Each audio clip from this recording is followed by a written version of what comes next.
भजनाचा मराठी अनुवाद बापूसाहेब म्हणजेच कुलकर्णी सरांनी केला आणि तेच मराठी गीत आपल्यासमोर सादर करत आहे परिश्रम दुंडगे या शाळेची विद्यार्थिनी कुमारी मधुरा संगपाळ इयत्ता 8वी। वैष्णव जनते साच गणावे, वैष्णव जनते साच गणावे, जे दुःख दुजांचे ओळखती, वैष्णव जनते साच गणावे, सकल जगासम तेणे नमिती, निंदा करीती न कोणाची, वाणी मन इंद्रिय दृढ राखिती, धन्य धन्य जननी त्यांची रे, वैष्णव जनते साच गणावे, समदृष्टीने तृष्णा त्यजिती, आई म्हणती परस्त्रीला, जिव्हा तुटो असत्य न बोलती, शिवती नच परद्रव्याला, वैष्णव जनते साच गणावे, माया मोहन बाधती जाते, दृढ वैराग्य मनी वसते, हरिनामी लागत से टाळी, त्या शरीरी सगळी तीर्थे, वैष्णव जनते साच गणावे, लोभ नसे मुळी कपट रहित जे, काम क्रोध वारियले, नरसिंह म्हणे त्यांचे दर्शन, घेता तरी ती हजार कुळे, वैष्णव जनते साच गणावे। धन्यवाद।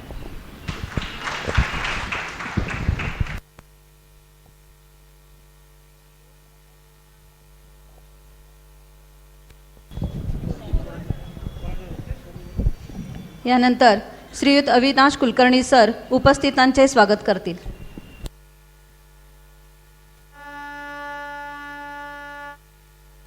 सुप्रसिद्ध गांधीवादी विचारवंत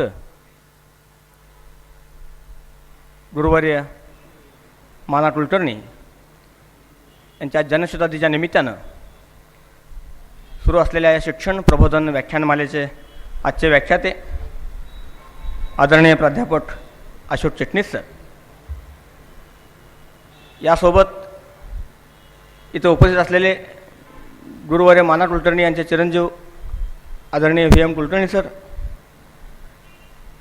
गडिंग्लज आणि गडिंग्लज परिसरातून आलेले सर्व शिक्षणप्रेमी, शिक्षणाचा विचार ज्यांच्या मनाला शिवतो आहे, शिक्षणाच्या प्रगतीचा विचार ज्यांच्या मनामध्ये होतो आहे, असे सर्व उपस्थित सर्व शिक्षणप्रेमी, इथं उपस्थित परिश्रम विद्यालयातून आलेले सर्व विद्यार्थी आणि गेले 3 दिवस या व्याख्यानमालेची प्रसिद्धी तालुक्यासह जिल्ह्यात सर्वदूर पोहोचावे यासाठी गडिंग्लजमधील सर्व दैनिकांचे प्रतिनिधी या सर्वांचं तुम्हा सर्वांच्या वतीनं, आमच्या परिश्रम विद्यालयाच्या वतीनं, श्रमिक शिक्षण संस्थेच्या वतीनं मी सर्वांचं सहर्ष स्वागत करतो। नुकतंच माने मॅडमने उल्लेख केल्याप्रमाणे आज हे वैष्णव जनतो हे भजन ज्या विद्यार्थिनीनं सादर केलं ती परिश्रम विद्यालयातील इयत्ता 8वीच्या वर्गात शिकणारी मधुरा संगपाळ। गांधीजींना हे भजन फार आवडायचं, म्हणून ज्येष्ठ गांधीवादी गुरुवर्य माना कुलकर्णी यांनी या भजनाचा अर्थ प्रत्येक सामान्य माणसाला, मराठी माणसाला समजावा म्हणून तो मराठीच भाषांतरित केला आणि त्याची चालसुद्धा त्यांनीच त्या पद्धतीनं लावून दिली आणि गेली अनेक वर्षे दुंडियेच्या परिश्रम विद्यालयामध्ये गांधी जयंती दिनी हे भजन गायलं जातं, म्हटलं जातं। अतिशय सुरेल आवाजामध्ये मधुरानं हे गीत सादर केलं। मी तिचेही तुम्हा सर्वांच्या वतीनं ऋण व्यक्त करतो आणि थांबतो। जय हिंद, जय महाराष्ट्र। धन्यवाद सर। 2 पिढ्यातील अंतर हा नेहमीचाच असतो, पण अलीकडे जग झपाट्याने बदलते आहे. काळाच्या रेट्यामुळे पारंपरिक शिक्षण पद्धतीची चौकट हळूहळू मोडली जाते आहे. सगळंच बदलत चाललंय, झपाट्याने बदलतंय. आजकाल सोशल मीडियाच्या अधीन होणारी तरुण पिढी ही सांस्कृतिक चिंतेचा विषय झाली आहे. ज्याला जे हवं ते सर्व होत आहे, पण ऑर्डर काय करायची याचं भान बाळगलं पाहिजे. म्हणूनच सिलेक्टिव्ह राहण्याची जबाबदारी नव्या पिढीवर आहे. 2 पिढ्यातील अंतर हा विषय मांडणाऱ्या आजच्या प्रमुख व्याख्यात्यांचा परिचय करून देतील श्रीयुत संपत सावंत सर.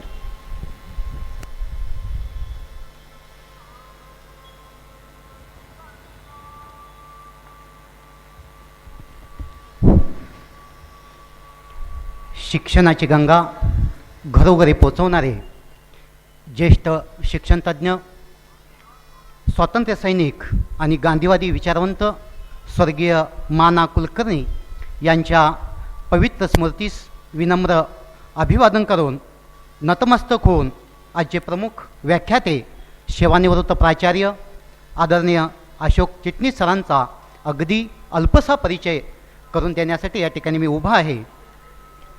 अतिशय शांत, संयमी, अभ्यासू, सुस्वभावी असणारे, उत्तम प्रशासक आणि साहित्यिकांच्या सहवासामध्ये वावरणारे एक अष्टपैलू व्यक्तिमत्व म्हणून ते सुपरिचित आहेत. स्वातंत्र्यपूर्व काळात सरांचा जन्म एका सधन कुटुंबामध्ये झाला. शिक्षणाशिवाय पर्याय नाही, त्याशिवाय मानवी जीवनाला गती प्राप्त होत नाही हे समजून सरांनी MA BEdपर्यंतचं शिक्षण त्यांनी लिलया पूर्ण केलं आणि लगेचच 1962 साली ठाण्यातील एक नामवंत शाळा डॉक्टर बेडेकर विद्यामंदिर या ठिकाणी शिक्षक म्हणून आपल्या पेशाला सुरुवात केली. 2 वर्ष सरतात न सरतात एवढ्यात सरांना 1964 साली सरांना पर्यवेक्षकपदी बढती मिळाली. अवघ्या 5 वर्षाच्या सेवेनंतर एक हाडाचा सुसंस्कृत शिक्षक 1966 साली प्राचार्य पदाची धुरा त्यांच्यावर पडते. ही मोठी जबाबदारी अवघ्या 5 वर्षाच्या सेवेनंतर त्यांच्यावर सोपवली. सरांचं नेटके संयोजन आणि उत्तम प्रशासक अशी ख्याती असणारे सर 1966 ते 1996 या जवळजवळ 30 वर्षाच्या कालावधीपर्यंत सरांनी 30 वर्ष प्राचार्य पदाची धुरा अतिशय सक्षमपणे सांभाळली. नोकरी करत असतानाच लेखन, ग्रंथलेखन, सामाजिक आणि सांस्कृतिक कार्य, विविध उपक्रम, भूषवलेली पदे, त्याचबरोबर संस्थात्मक कार्य, देश विदेशामधील त्यांची व्याख्याने आणि त्यांना मिळालेले पुरस्कार याचा अभ्यास केला असता ते ठाण्यामध्ये वास्तव्य करणारे एक अवलिया आणि एक आगळा वेगळा माणूसच या ठिकाणी म्हणावं लागेल. लहानपणापासून लेखनाची आवड असणाऱ्या सरांनी महाराष्ट्रातील विविध नियतकालिकेमधून, विविध दैनिकामधून सरांचे 300 पेक्षाही अधिक लेख त्या ठिकाणी प्रसिद्ध झालेले आहेत. त्याचबरोबर सरांनी कथा, कादंबरी, काव्यसंग्रह, निबंधसंग्रह, आत्मचरित्र व समीक्षा ग्रंथांचे संपादक म्हणूनही उल्लेखनीय कार्य सरांनी केलेलं आहे. सरांनी सगळे सोयरे, कीर्तिवंत, जगावेगळ्या, धन्वंतरी, संवादकांशी आधी 25 पेक्षाही अधिक ग्रंथांचं लेखन सरांनी केलेलं आहे. नोकरी करत असतानाच सरांनी अनेक गौरव ग्रंथ, स्मरणिकांचे मुख्य संपादक म्हणूनही उल्लेखनीय कार्य सरांनी केलेलं आहे. घोडके कला आणि सांस्कृतिक प्रतिष्ठानचे ते विश्वस्त म्हणून काम पाहत आहेत. त्याचबरोबर सुप्रसिद्ध कलायन या नाट्यसंस्थेचे सर 14 वर्षापेक्षाही अधिक ते विश्वस्त म्हणून, कार्यवाह म्हणून त्या ठिकाणी कार्यरत आहेत. नोकरी करत असतानाच सरांनी अनेक महत्त्वाची पदेही या ठिकाणी भूषवलेली आहेत. त्यामध्ये महाराष्ट्र लोकसेवा आयोग मुंबईचे 4 वर्ष सदस्य होते. त्याचबरोबर महाराष्ट्र राज्य साहित्य आणि संस्कृती मंडळाचे 3 वर्ष सदस्य होते. महाराष्ट्र मराठी अध्यापक मंडळाचे संपादक सदस्य म्हणूनही त्यांनी काम केलेलं आहे. त्याचबरोबर जामनेर या ठिकाणी पार पडलेल्या मराठी अध्यापक अधिवेशनाचे अध्यक्षपदही त्यांनी भूषवलेलं आहे. सरांनी आज अखेर देश विदेशामध्ये 2000 पेक्षाही अधिक व्याख्याने वेगवेगळ्या विषयावर त्यांनी दिलेली आहेत. त्याचबरोबर 550-700पेक्षाही अधिक सरांचे कथाकथनांचे कार्यक्रम देश विदेशामध्ये झालेले आहेत. सरांच्या टी व्हीवरील मुलाखती, अभ्यासपूर्व चर्चेतील सहभाग ही आपण पाहिलेला आहे, ऐकलेला आहे. सामाजिक कार्यामध्येही सर अगदी झोकून देऊन काम करत असतात, झपाटून काम करत असतात. वृद्धाश्रम असो, आदिवासी भाग असो आणि कुष्ठरोग्यांच्यासाठी सुद्धा सरांनी हजारो लाखो रुपयांचा निधी त्यांच्या निवारणासाठी त्या ठिकाणी जमा करून दिलेला आहे. सरांच्या या कार्याची दखल घेऊन 1982 साली राष्ट्रपती आदर्श शिक्षक पुरस्काराने सरांना सन्मानित केलं. 2008 साली ठाणे भूषण, ठाणे नगररत्न पुरस्काराने सर सन्मानित झाले. सरांना ठाणे महानगरपालिकेचा व जिल्हा परिषदेचा आदर्श शिक्षक पुरस्कारही प्राप्त झालेला आहे. अशा या शिक्षण क्षेत्रात भरीव कामगिरी करणाऱ्या या अष्टपैलू व्यक्तिमत्वाचा अल्पसा परिचय करून देण्याची संधी मला मिळाली, हे मी माझं भाग्य समजतो. श्रोते आणि वक्ता यांच्यामध्ये अधिक वेळ न थांबता मी पुन्हा एकदा उपस्थित सर्वांचेच या ठिकाणी स्वागत करून या छोट्याशा अल्पशा परिचयाला विराम देतो. जय हिंद, जय महाराज. धन्यवाद सर. यानंतर व्याख्यात्यांचा सत्कार होईल. परिश्रम विद्यालय दुंडगे येथे कार्यरत असणारे माजी मुख्याध्यापक BA संकपाळ सर, ज्यांनी 27 वर्ष बापूंचा वसा आणि वारसा चालवला, त्यांच्या हस्ते आज सत्कार संपन्न होत आहे. नव्या वैभवाचीच स्वप्ने सजावी, मनी हास्य लेऊन मुक्ती जगावी, हवी फक्त उन्मुक्त निर्माण शक्ती, नवी ध्येय आसक्त प्रल्हाद भक्ती. आज कच्च्या मालाची जागा ज्ञान घेत आहे, तशीच शारीरिक श्रमाची जागाही बौद्धिक श्रम घेत आहेत. बौद्धिक मालमत्तेला महत्त्व प्राप्त होत आहे. नवे ज्ञान जुन्या उपयुक्त ज्ञानाशी जोडत जुन्या नव्याचं एकात्मिक व्यवस्थापन करता आलं पाहिजे.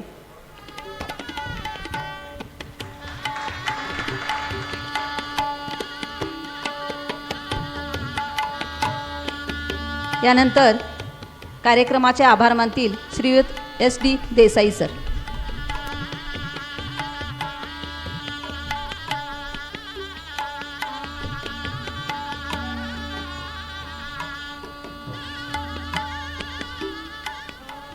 गुरुवर्य माना कुलकर्णी तथा बापूसाहेब दुंडगेकर यांच्या जन्मशताब्दीनिमित्त आयोजित शिक्षण प्रबोधन व्याख्यानमाला, या व्याख्यानमालेतील आजचं 4थं व्याख्यान आहे.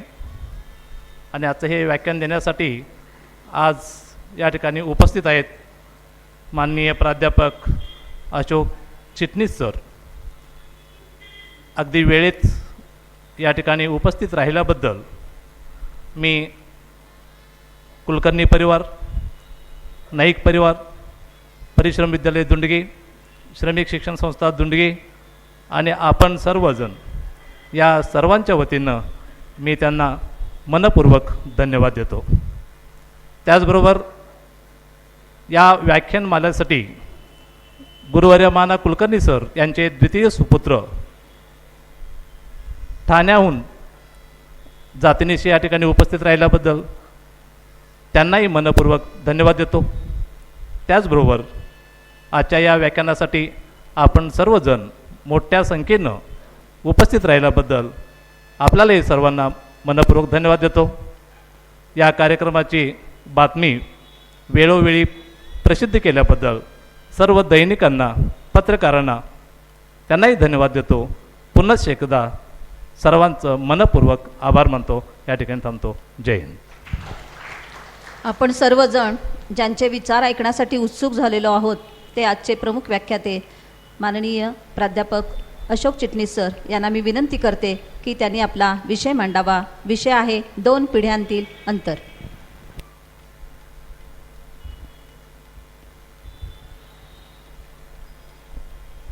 नमस्कार. आजच्या ह्या व्याख्यानमालेचे संयोजक माझे मित्र, आदर्श शिक्षक राज्य पुरस्कार ज्यांना मिळाला ते प्राध्यापक श्रीकांत नाईक, ज्यांना अनेक पुरस्कार आहेत इतर ज्यांचं सामाजिक काम तुम्ही अतिशय चांगल्या पद्धतीने ओळखता, त्यांच्यामुळे प्रामुख्याने मी या ठिकाणी आज आलो. त्यामुळे मी सर्वप्रथम त्यांच्याविषयीची कृतज्ञता व्यक्त करतो. तसंच ज्यांच्या जन्मशताब्दीमुळे ही व्याख्यानमाला संयोजित केली गेली आहे त्या माधवराव उर्फ माननीय बापूसाहेब यांच्याविषयी त्यांना अभिवादन करतो. तसंच त्यांचे कुटुंबीय, त्यांचा सुपुत्र ठाण्याहून या ठिकाणी उपस्थित राहिले. मला खूप बरं वाटतंय की एक ठाणेकर या सभागृहात आहेत. परिश्रम विद्यालयाचे मुख्याध्यापक, त्यांनी माझा सत्कार केला. या ठिकाणी एक चांगलं भजन म्हटलं गेलं. हे सगळं पाहिलं आणि खूप मला बरं वाटलं. गडहिंग्लजशी माझं एक नातं आहे, अतिशय भावनिक अशा प्रकारचं. त्यामुळे मला इथलं आमंत्रण आल्यानंतर खूप बरं वाटलं, आनंद वाटला. 32 वर्षापूर्वी मी ह्याच हॉलमध्ये आलो होतो आणि माझी मुलगी मुग्धा चिटणीस हिचं कथाकथन ॲडव्होकेट प्रकाश देशपांडे यांनी संयोजित केलेलं होतं. ते लायन्स क्लबचे त्यावेळेला अध्यक्ष होते. त्यांचं अगत्य, त्यांचं आतिथ्य मी घेतलेलं होतं. मुग्धा ही कथाकथनकार म्हणून खूप प्रसिद्ध होती. माझं घर माझं संसार या चित्रपटाची ती नायिका होती. MAला ती पहिली विद्यापीठात आली होती, BAला आलेली होती, प्राध्यापिका होती हिस्ट्रीची. आणि वयाच्या 30व्या वर्षी अकस्मात कर्करोगाने तिचं निधन झालं.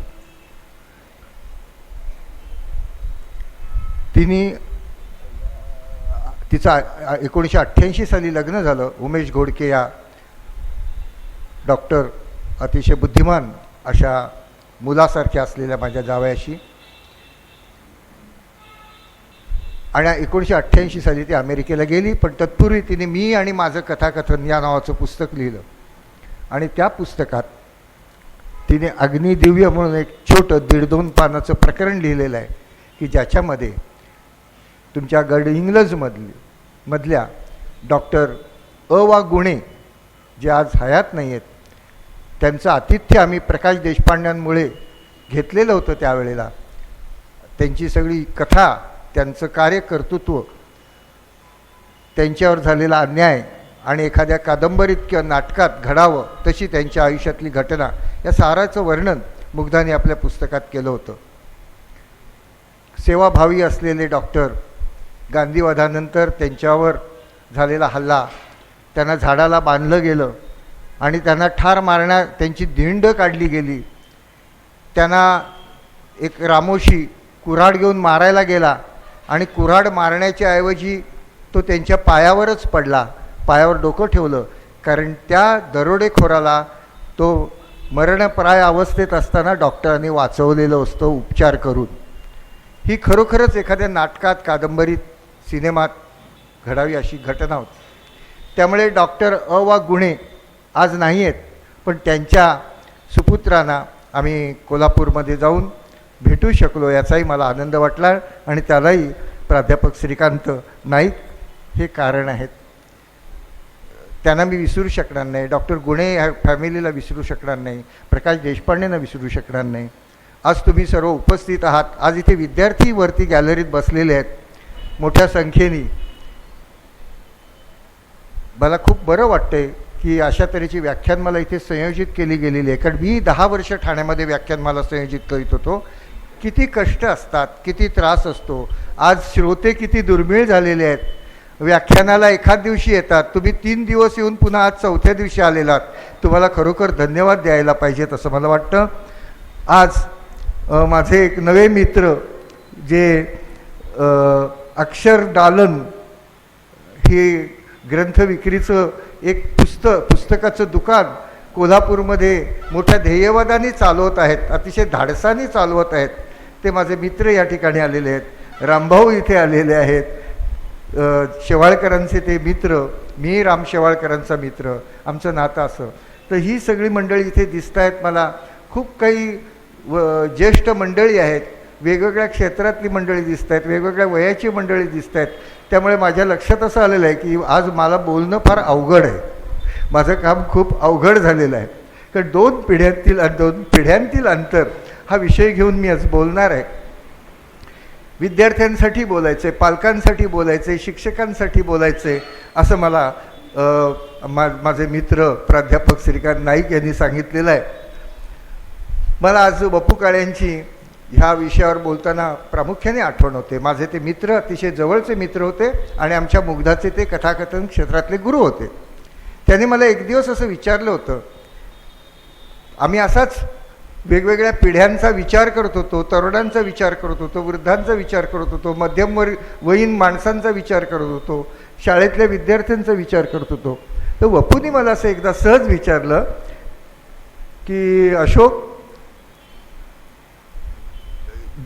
आपल्या पिढीच्या संदर्भामध्ये जर 2-3 शब्दांमध्ये सांगायचं वैशिष्ट्य झालं तर काय सांगता येईल की आपली पिढी म्हणजे कोण आहे, काय वैशिष्ट्य आहे आपल्या पिढीचं?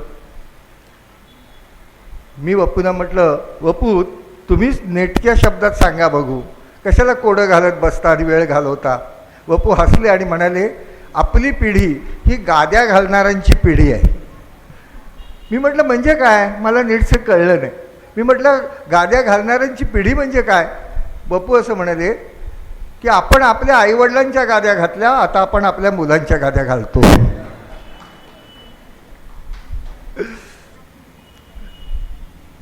आता खरं सांगायचं म्हणजे विशेषतः पुण्या मुंबईत, मी ठाण्यामध्ये राहतो. ठाणे हे जवळजवळ मुंबईचाच एक भाग झालेला आहे. अतिशय आधुनिक होते आणि आता तर मोदींनी त्याला स्मार्ट सिटी करायचं ठरवलेलं आहे. ठाणे स्टेशनही 100 उत्तम स्टेशनपैकी ते करणार आहेत, ज्याला वर्ल्ड क्लास म्हणतात तसं. म्हणजे अशा ठाण्यातून मी आलेलो आहे. मला गडहिंग्लजची माहिती नाही फारशी, पण ठाण्यामध्ये, पुण्यामध्ये, मुंबईमध्ये, मोठ्या शहरामध्ये आज गादी घालावी लागत नाही वडिलांना मुलांची. याचं कारण गादी घातलेलीच असते, फक्त चादर बदलावी लागते. ते आई वडील काम करतात मुलांसाठी. आज इथे विद्यार्थी बसलेले आहेत. मी विद्यार्थी, विशेषतः मला विद्यार्थिनी दिसत आहेत, विद्यार्थी पण आहेत. त्या विद्यार्थ्यांना तुम्ही एकदम माझं भाषण ऐकताना तुमचे प्राण कानात आणा आणि ताठ बसा असं सांगणार नाही.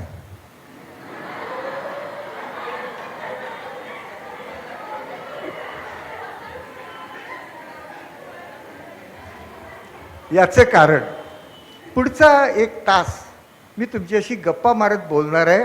हा जो विषय, हा गंभीर विषय आहे मला माहिती आहे, पण मी बोलत असताना नेहमी माझी पद्धत असते, मी माझे जे अनुभव आहेत त्या अनुभवावर आधारित, मी जे लेखक आहे, नाटकाखेरीज मी सगळ्या प्रकारचं लेखन केलं. कथा लिहिल्या, कादंबऱ्या लिहिल्या, ललित लेख लिहिले, शैक्षणिक लेख लिहिले, कविता लिहिल्या, सगळं केलं, फक्त नाटक लिहिलेलं नाही.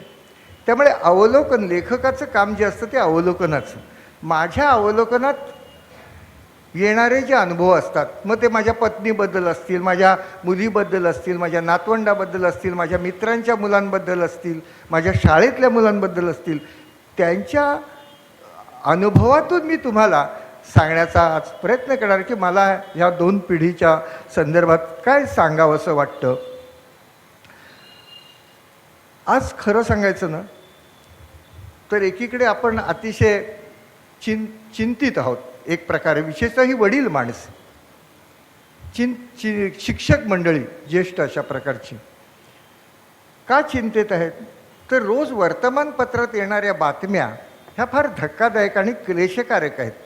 माझे मित्र मधुकर भावे जे आज प्रहारचे संपादक आहेत, अत्र्यांबरोबर ज्यांनी 7 वर्ष मराठात काम केलं, शिरीष पैंबरोबर ज्यांनी 5 वर्ष काम केलं, असे मधुकर भावे जे आहेत ते असं म्हणतात की आम्ही वर्तमानपत्रामधून जवळजवळ 80% विध्वंसक बातम्या देतो आणि 20% आम्ही विधायक बातम्या देतो. विधायक गोष्टी घडत असतात, खूप चांगल्या घडत असतात, विधायक माणसंही असतात, विद्यार्थीही चांगले असतात.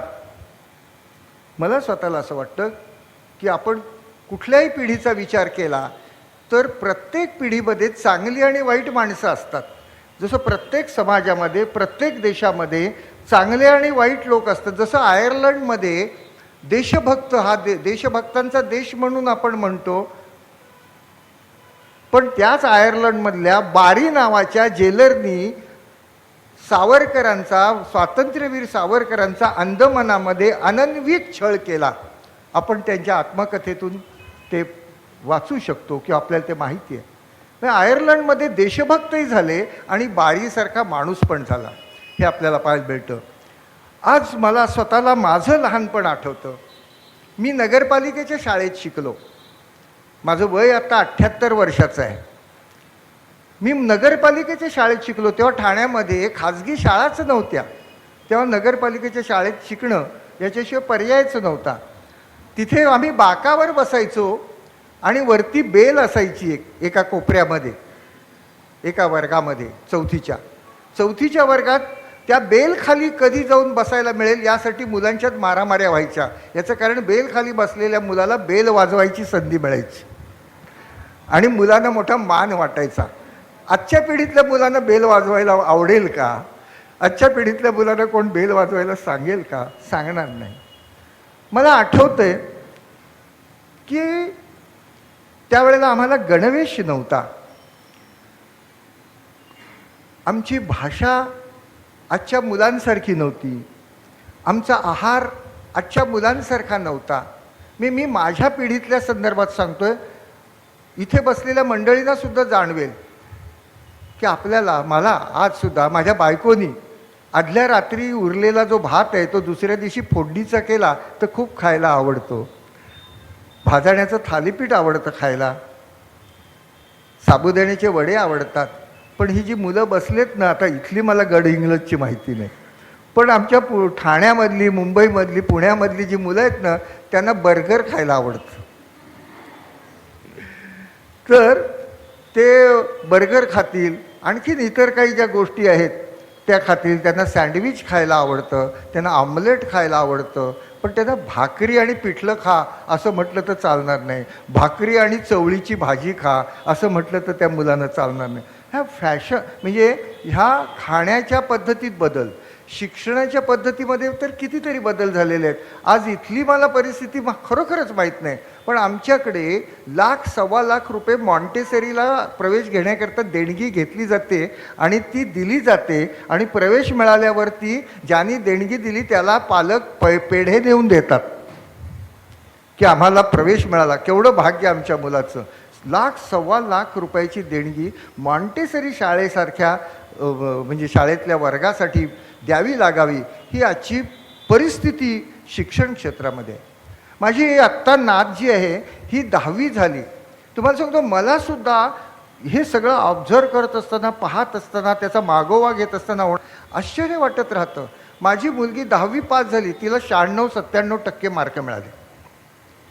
96-97% आमच्या काळात मार्क नव्हते. आमच्या काळात ठाण्यामध्ये किंवा बोर्डात येणारा मुलगा 75% वगैरे मिळवायचा आणि बोर्डामध्ये यायचा. आणि एकच बोर्ड असायचं संबंध महाराष्ट्रामध्ये. आता 8-9 बोर्ड्स आहेत आणि 99%, 99.5% इतके मार्क मुलांना मिळत असतात. माझी जी नात आहे ना, ही नात तिचं एका कॉलेजमध्ये नाव घातले आणि ती सायन्सला गेले, तिला इंजिनियर व्हायचं आहे. पण एका खाजगी क्लासमध्ये 10 मुलांच्या खाजगी क्लासला ती जाते. मी शिक्षणामध्ये होणारा बदल जो आहे तो मला सांगायचा. मी एकेका मुद्द्याला स्पर्श करत जाणार आहे. अगदी तपशिलात मला बोलता येणार नाही, कारण मी 4-5 ताससुद्धा बोलू शकेन या विषयावर, पण मला दिलेल्या वेळात बोलायचं आहे सर. त्याच्यामुळे मी शिक्षणाच्या संदर्भातला हा जो बदल आहे हा अतिशय जाणवणारा, विचार करायला लावणार आहे. चांगलाही आहे, वाईट आहे असं तर मी म्हणणार नाही. माझी नात म्हणजे ती प्रतिनिधी आहे या पिढीची, 15-16 वर्षाच्या मुलांची, 10वी झालेल्या मुलांची. ती एका खाजगी क्लासमध्ये जाते ज्याची फी खूप आहे. ₹1,00,000-1,25,00,000 फी आहे. 10 मुलांचाच वर्ग असतो.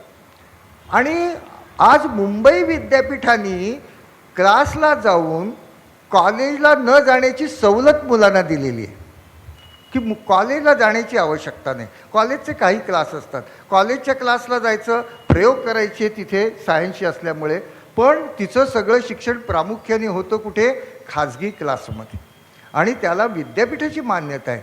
हे आश्चर्यकारक अशा प्रकारची गोष्ट मला वाटते. पण ह्यातला चांगला भाग कोणता आहे? ह्यातला चांगला भाग असा आहे की आज बहुतेक सगळी मुलं खाजगी क्लासला जातात, शाळेतली सुद्धा. मग शाळेचाही अभ्यास करायचा, क्लासचाही अभ्यास करायचा. शाळेलाही 5-7 तास आणि क्लासलाही 2-4 तास द्यायचे. इतर वाचन त्यांनी कधी करायचं हा प्रश्न येतो. इतर छंद त्यांनी कधी जोपासायचे? त्यांनी खेळ कधी करायचा? आज सर्वात मोठी समस्या मुलांची अशी आहे की काही मुलं अतिशय उत्तम तुम्हाला दिसतात. म्हणजे मला तर असं वाटतं की आज चांगला शिक्षक होणं किंवा शिक्षक होणं ही अत्यंत जबाबदारीची आणि अत्यंत कधी नव्हे एवढी कठीण गोष्ट आहे. कारण विद्यार्थी अतिशय बुद्धिमान आहेत, विद्यार्थ्यांना एक्सपोजर खूप आहे, आणि कसे विद्यार्थी तुम्हाला कोणत्या प्रकारे प्रश्न विचारतील, कोणते विचारतील, कोणत्या अडचणीत आणतील हे सांगता येणार नाही. अगदी साधी गोष्ट तुम्हाला सांगतो, माझ्याच नातवाची गोष्ट तुम्हाला सांगतो आणि इतरही मुलांची मग मी सांगतो की माझा नातू शाळेतनं आल्यावर, किती पहिलीतला नातू, काय वय त्याचं 6 वर्षाचं, हा नातू शाळेतनं आल्याबरोबर दरवाजा उघडला की मग आजोबा तुम्हाला एक जोक सांगू का, आजोबा तुम्हाला एक जोक सांगू का असं विचारतो. मला खूप आनंद वाटतो आणि धक्काही बसतो, कारण आम्हाला जोक 10वी नंतर कळला. आमच्या आयुष्यात जोक फार उशीर आला, विनोद आमच्या आयुष्यात फार उशीर आला. जेव्हा आम्ही पुलं वाचायला लागलो, आत्रे वाचायला लागलो, त्यांची भाषणं ऐकायला लागलो, दमा मिराजदार वाचायला लागलो, तेव्हा आमच्या आयुष्यात विनोद आला. कारण शाळेमध्ये ही मुलं फार भाग्यवान आहेत. विनोद शिक्षकही सांगतात, सांगावा जर सांगत नसतील इंग्रजमधले शिक्षक, तर मी शिक्षकांच्या दृष्टीने सांगेन की विनोद सांगावा, मुलांना हसवावं. आमच्या काळामध्ये शिस्त म्हणजे हाताची घडी तोंडावर बोट, जर कोणी हसला तर चालायचं नाही, फटकन फटका बसायचा, हसून चालायचं नाही. आणि हसणारे शिक्षक तर माझ्या आयुष्यात कधी मी पाहिलेच नाहीत.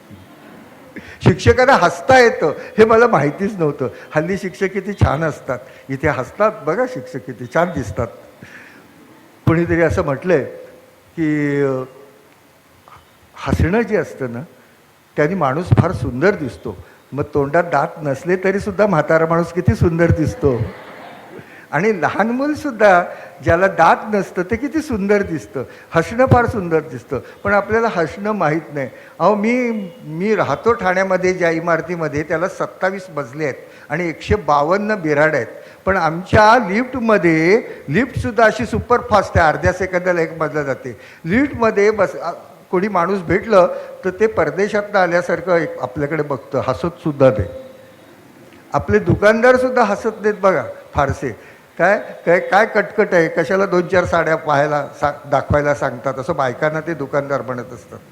तर आपल्याकडे हसणं हे फार दुर्मिळ गोष्ट असते, काही पैसे द्यायला लागत नाही. पण व्यक्तिमत्व विकासातला हा फार मोठा भाग आहे की आपल्याला हसता आलं पाहिजे, दुसऱ्याला हसवता आलं पाहिजे. आपल्याला आनंद वाटतो जर दुसरं कोणी जर आपल्याला हसवलं तर. मी तुम्हाला सांगत होतो की माझ्या नातवाने मला विचारलं की चहाला रड कसं म्हणायचं आजोबा, चहाला रड कसं म्हणायचं. तो म्हटलं अरे चहाला रड कसं म्हणायचं, चहाला कशाला अगोदर रड म्हणायचं, चहा घेतल्याने किती हसायला येतं, ताजं वाटतं, फ्रेश वाटतं. नाही म्हटला, मला तुम्ही सांगा की चहाला रड कसं म्हणायचं. म्हटलं मला नाही माहिती, तू सांग. खुश झाला तो की आपल्या आजोबांना सांगता येत नाही, ते आपल्याला सांगतायत. तो म्हणाला चहाला रड म्हणायचं सांगायचं असेल तर असं म्हणायचं, रोटी रोटी.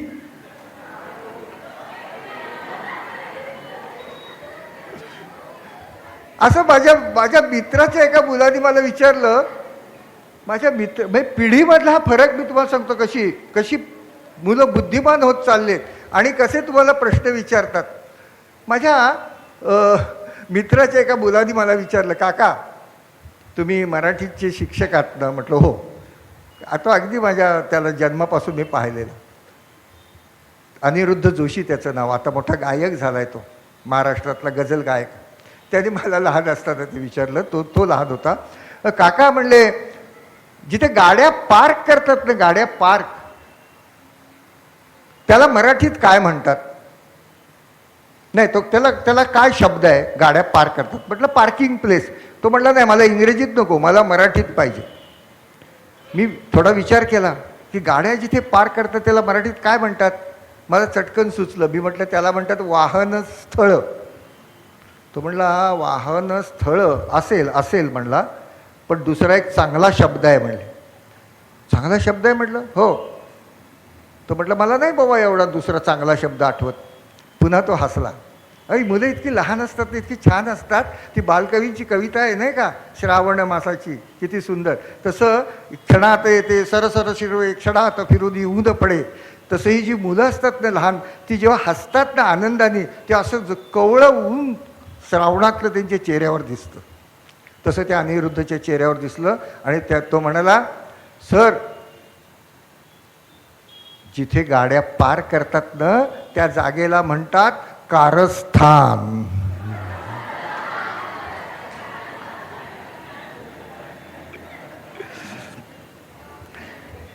तुम्हाला सांगतो ही जी मुलं आहेत ना, ही मुलं इतकी आता हुशार झालेत, इतकी हुशार झालेत. परवा दिवशी लोकसत्तेमध्ये एका दिवशी 3 बातम्या चांगल्या आणि वाईटही येतात. अगदी 2-4 दिवसातली गोष्ट आहे. आमचं ठाणा जे जिल्हा जे आहे ते त्याच्यामध्ये वारली आदिवासी राहणारे काही भाग आहेत ठाणे जिल्ह्यामध्ये. बोर्डीला, कोसबाडला वगैरे, तिकडे वाड्याला, जव्हारला. तर त्या वाड्यातल्या मुलाचा फोटो आलेला होता. माझ्याकडे कात्रण आहे त्याचं शीर्षक होतं गावाकडच्या प्रज्ञेला केम्ब्रिजचे कोंदण. गावाकडच्या प्रज्ञेला केम्ब्रिजचे कोंदण. हा जो रुपेश पाटील म्हणून मुलगा आहे, खानिवली नावाचं छोटं गाव, गड इंग्लज तर त्याच्या पुढे फार मोठं शहर आहे, छोटं गाव आहे आदिवासींचं. हा मुलगा जो आहे, ह्या मुलाला राष्ट्रपतींनी सुवर्ण पदक दिलं. त्यांनी शेतकी या विषयामध्ये प्रथम क्रमांक मिळवला म्हणून. आणि आता त्याला 3 वर्षाकरता 1915 ते 18 करता इंग्लंडमधल्या केम्ब्रिज विद्यापीठाने स्कॉलरशिप दिली. अशी मुलं तुम्हाला सांगतो जर वर्गात असतील तर शिक्षकांनी किती ज्ञान आणि शिक्षकाचं ज्ञान किती असायला पाहिजे. त्याला आपण कमी पडता कामा नये. पण मला असं वाटतं की आज बऱ्याचदा शिक्षक कमी पडतात आणि पालकही या पिढीच्या पुढे कमी पडतात.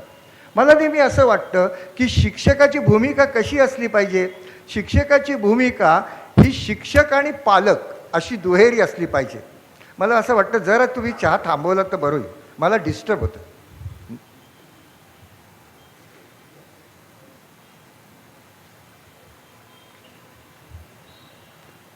मी हेडमास्टर असल्यामुळे माफ करा मला. वर्गामध्ये मुलगा जर मी शिकवत असेल, मी मनापासून शिकवतो, आणि मुलगा जर का लक्ष देत नसेल, इकडे तिकडे बघत असेल, तर शिक्षकाला डिस्टर्ब व्हायला होतं. तसं मला असं वाटतं की माफ करा. आणि ही काही वेळ आता चहाची नाही हो, नाही का, मसाले दूध वगैरे ठीक आहे.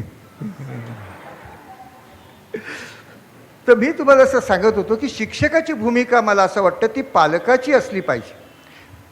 हे मी माझ्या अनुभवाने सांगतो. माझ्या शाळेतल्या ज्या शिक्षिका असायच्या आणि ज्यांची मुलं त्यांच्या वर्गात असायची शिकवताना, त्यावेळी त्या ज्या पद्धतीने शिकवायच्या ना, आपला मुलगा आपल्या वर्गात आहे, त्या ज्या आत्मीयतेने, प्रेमाने, उत्कटतेने शिकवायच्या, ती उत्कटता सगळ्या मुलांना शिकवताना असली पाहिजे असं मला वाटतं. तसंच मला पालकांना असं सांगावंसं वाटतं की पालकांची भूमिका आज नुसती पालकांची नाही, तर ती शिक्षक आणि पालक अशी दुहेरी असायला पाहिजे. म्हणजे शिक्षकांनी दुहेरी भूमिका करायला पाहिजे आणि पालकांनी दुहेरी भूमिका करायला पाहिजे. तर आजच्या मुलांना आपल्याला तोंड देता येईल. आज पंकज आडवाणीसारखा मुलगा आहे, 29 तारखेच्या लोकसत्तेतलीच बातमी आहे की त्याच्यावर व्यक्तिवेध म्हणून अतिशय सुंदर आर्टिकल आलेलं होतं की हा मुलगा 20व्या वर्षी सतत 16 का 17 जागतिक पातळीवरची सुवर्ण पदकं मिळवतो. कशात? बिलियर्ड्समध्ये आणि स्नूकर्स या खेळामध्ये.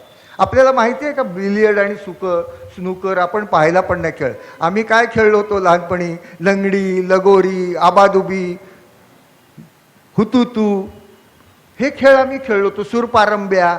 मुलांना आजच्या पिढीतल्या मुलांना हे खेळ माहीत नाही. हे अंतर पुन्हा खेळांच्या क्रीडांच्या संदर्भामध्ये सुद्धा आपल्याला पाहायला मिळतं. फॅशनच्या बाबतीमध्ये पण मला असं वाटतं, मुलांशी बोलत असताना प्रत्येक पिढीमध्ये आपल्या आईवडील पण असं म्हणाले असतील, आपण जे कपडे घातले, आपण भांग पाडला, आपण काय तेल लावलं किंवा आणखीन काय पोमेड लावलं, तर आपले वडील पण आपल्याला रागवले असतील. प्रत्येक पिढीत वडील माणसं असंच म्हणतात, हे आमच्या वेळी असं नव्हतं, हे मुलं बिघडलेली आहेत अशी. पण अशी मुलं कुठल्याही पिढीमध्ये काही बिघडलेली आणि काही घडलेली अशी दोन्ही प्रकारची आपल्याला पाहायला मिळतात. म्हणून मला या पंकज अडवाणीचं मोठं कौतुक वाटतं.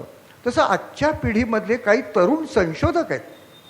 जसं आपल्याकडे म्हणजे वरच्या पिढीमध्ये पण अब्दुल कलामांसारखे झाले.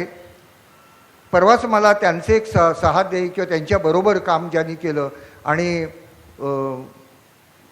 काही वर्षांनी भारत कसा असेल ह्याचं जे चित्र कलामांनी चित्रित केलं ते करण्यामध्ये ज्याचा थोडासा भाग आहे, असे बंगलोरचे डॉक्टर राजन म्हणून इथे कोल्हापूरमध्येच मला भेटले. परवा मी 15 दिवसापूर्वी येऊन गेलो होतो एका कार्यक्रमाला, त्यांच्या हस्ते पुरस्कार होते, तेव्हा ते संशोधक मला भेटले. अब्दुल कलामांचं चरित्र वाचलं, इतर संशोधकांची चरित्र वाचली तर लक्षात येतं की वेगवेगळ्या पिढीतली वेगवेगळ्या वयातले जे संशोधक आहेत, त्यांचे जे सहाय्यक आहेत, हे सगळे बुद्धिमान आणि या देशाला पुढे नेणारे आहेत. असं जर नसतं तर आपली परवा तुम्ही वाचलत ना की आकाशामध्ये ॲस्ट्रोस्टॅट ही वेधशाळा पाठवली गेली आणि आतापर्यंत 4-5 देशांनीच ती पाठवलेली होती. व चीन होता, अमेरिका होता, रशिया होता, जपान होता. आता भारताने ती पाठवली. म्हणजे ह्या पिढीमध्ये आपल्याला माझा मुद्दा असा आहे की प्रत्येक पिढीत बुद्धिमान मंडळी असतात आणि प्रत्येक पिढीमध्ये उपद्रवी मंडळी पण असतात. म्हणजे जशी उपकारक असतात तशी उपद्रवी असतात, उपयुक्त असतात तशी निरुपयुक्त पण असतात. अशी प्रत्येक पिढीत असतं. म्हणून आपण जर असं बोलत असाल चुकून की ही आजची पिढी बिघडलेली आहे, आजच्या पिढीत काही हे नाही, त्यांची भाषा अशी आहे, त्यांचे कपडे तसे आहेत, तसं अमुक आहे तर अहो दर 5 वर्षांनी पिढी बदलत असते. मी तुम्हाला सांगतो, मी 4 ते 5 वेळा अमेरिकेत जाऊन आलो आहे. मी 2 वेळा लंडनला इंग्लंडला जाऊन आलो, 2 वेळा फ्रान्सला जाऊन आलो, युरोप सगळा बघितला. 5-10 वर्षापूर्वी सगळे म्हणजे तिथला 80 वर्षाची म्हातारी असो, म्हातारा असो किंवा ज्येष्ठ नागरिक असो, म्हातारी हल्ली म्हणत नाहीत, तर ज्येष्ठ नागरिक असो किंवा 8 वर्षाचा मुलगा असो, तो निळी जीन घालणारच. त्यामुळे तिथल्या तरुणांना विशेषतः कॉलेजमध्ये तर सगळीकडे आता आपल्याकडे दिसतं, पण हे मी 10-15-20 वर्षापूर्वीची गोष्ट सांगतो. तिथल्या सगळ्या मुलांना त्या जनरेशनला ब्ल्यू जनरेशन असं म्हटलं जात असे. आता जर तुम्ही पाहिलं तर आता मुली नुसत्या ब्ल्यू जीन्स घालत नाहीत, आता रंगीत जीन्स आलेले आहेत, वेगवेगळ्या प्रकारचे रंग असलेले जीन्स आलेले आहेत. ते सारखा काळ बदलतो, सारखी फॅशन बदलते, खाण्याचे पदार्थ बदलत असतात. तर आता बंदी आलेल्या त्या शेवया होत्या, त्या मुलं किती खात होते आपल्याला माहीत आहे, मोठी माणसं किती खात होते. खेळ जे आहेत ते खेळामध्ये मी आता तुम्हाला त्याचा उल्लेख केला स्नूकर आणि याचा, तर अशा प्रकारे खेळामध्ये बदल होत गेलेले आहेत. केशरचनेमध्ये बदल झालेला आहे.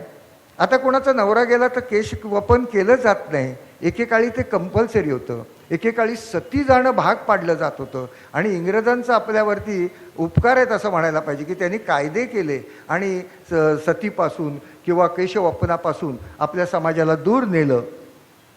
नृत्य पाहिली मुलांची, तरी मुलांची नृत्य वेगवेगळ्या प्रकारची आहेत.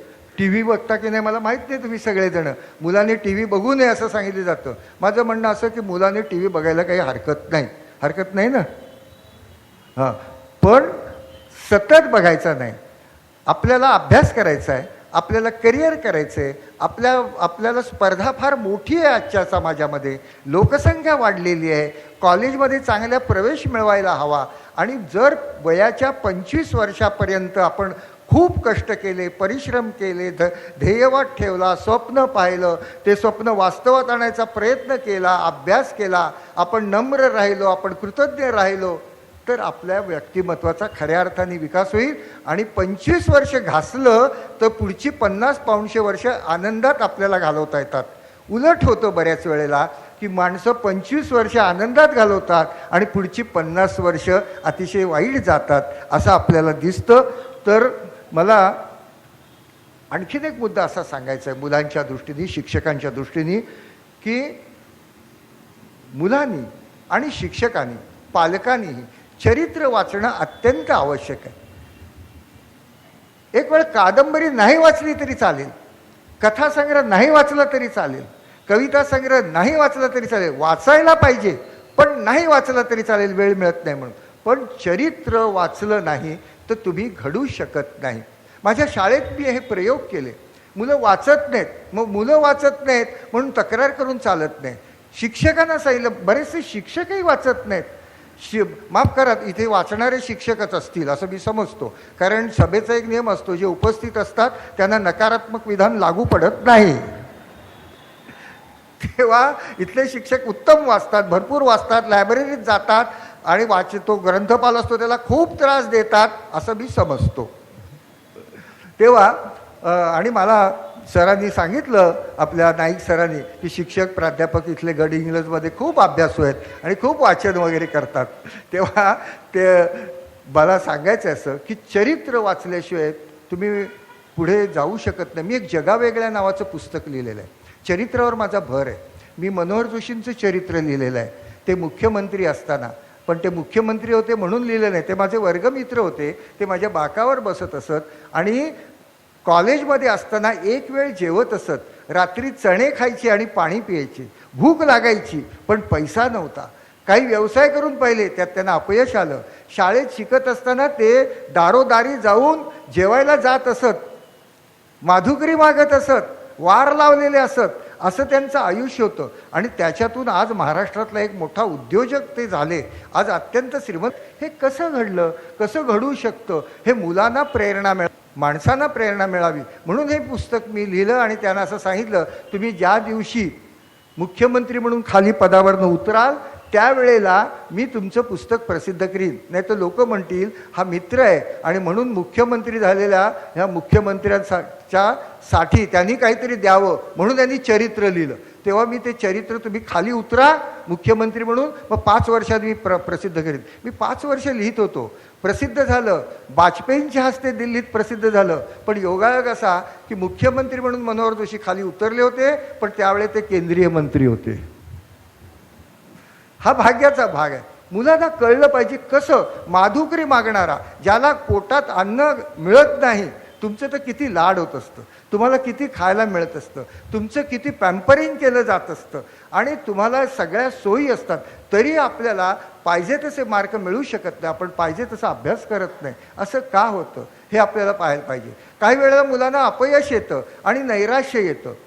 आत्ताच मी टेबलावरती यांचे एक पुस्तक पाहिलं, नाईकांच्या घरी सरांच्या, नापास मुलांचं प्रगती पुस्तक नावाचं पुस्तक आहे. प्रत्येक पालकांनी हे विकत घेतलं पाहिजे, प्रत्येक शिक्षकांनी हे विकत घेतलं पाहिजे, प्रत्येक मुलांनी ते वाचलं पाहिजे.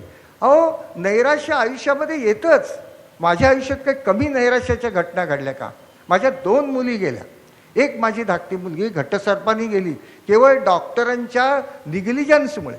4 दिवस 4 रात्री ती तडफडत होती, पण डॉक्टरांनी तिचा घसा पाहिला नाही म्हणून तिचा मृत्यू झाला. मुग्धासारखी मुलगी आमची हातातनं गेली.